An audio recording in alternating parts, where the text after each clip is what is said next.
Greetings, fellow nerds. I'm back to enrich your view of culture and entertainment. Did you know that Star Wars is dead? That Disney is in panic? And more importantly, that Amazon is in panic?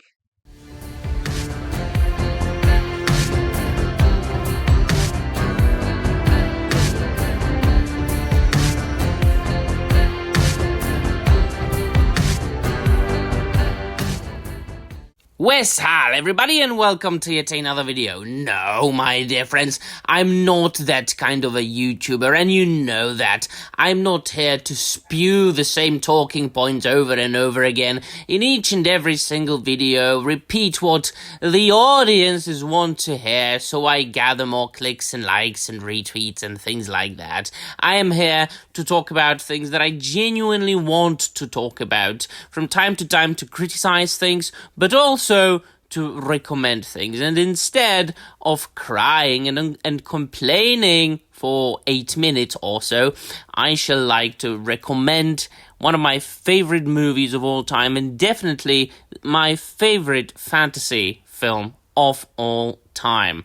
Now, we know that I cover Tolkien-oriented content, quote-unquote, on this channel quite a lot, but this is my favorite book, a fantasy book. As far as films, original films, is Wizards by Ralph Bakshi.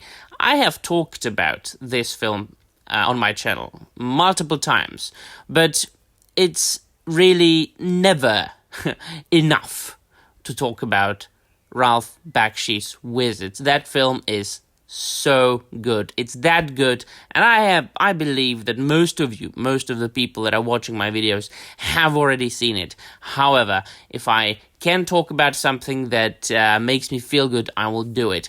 I love the film so much that I even made a custom action figure of Black Wolf from the movie.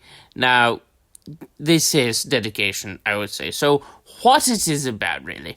The Wizards is a film from the 1980s.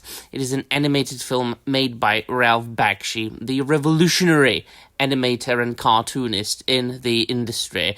And most of you will, of course, also know him for making the Lord of the Rings adaptation, the animated adaptation.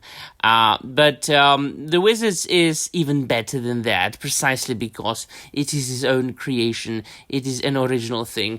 I do not want to spoil much, but the general story goes that it is set in a post-apocalyptic reality of our world, millions of years in the future, after an atomic war, where after all these million years, beings have re-emerged. And there are like two classes of living beings on Earth. The evil ones, the mutants that are being led by Black Wolf, the Dark Wizard. This fella that I customized over there, I still can't watch at it enough, or look at it enough. And then the other wizard is over here. And his name is Avatar, and he lives in the beautiful, regenerated, recuperated part of the world inhabited by magical beings like elves and fairies. Your typical good-natured fantasy beings. And so Black Wolf is always looking for ways to conquer the rest of the world. But he seems to have troubles with motivating his armies over here. They killed Fritz! They killed Fritz! No, if you have seen the movie, you know what I'm talking about.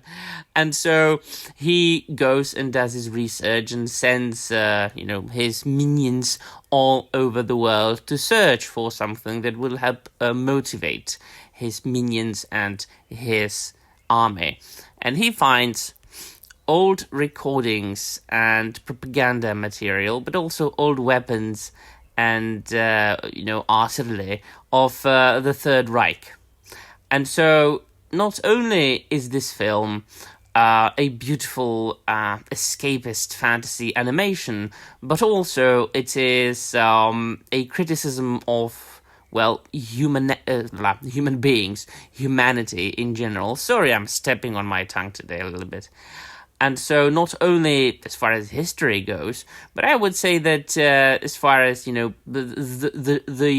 current state of things as it was in the 1980s, which of course has continued until nowadays. The human reliance on machines, on weapons, on and especially then the weapons of mass destruction too much. Something that has conquered us, not something that we have conquered, not something that we would be using as a tool, but something that has us in its firm grasp. And so it is both a beautiful escapist fairy story, but also an allegory on humanity in general. This being said, I would say that this film is very much suitable for all kinds of audience as far as the age goes. As you can see, there is the PG depicted on my Blu-ray. Some modern people would say that the film is kind of scary or not really suitable for the youngest of us. I wouldn't say so. I mean, when I was a little kid, I was watching The X-Files and Alien and Ren and Stimpy and things like that. So I wouldn't really say it's unsuitable for the youngest of us, but some people might say that. However, I do recommend it. If you haven't seen it, do go and get yourself a copy. It is still readily available. You can still get it anywhere, I would say, at least on the internet. It is an experience to be enjoyed multiple times over and over again. It is something that can be enjoyed in a different way each and every single time you watch the movie. It is definitely something that I would recommend to everybody, but especially then to fans and aficionados of animation, fantasy, and good art in general. Alright then, my dear friends, that which remains to do right now is for you to let me know in the comments down below what you think. That will be all. Thank you very much for watching, and I'm out of here.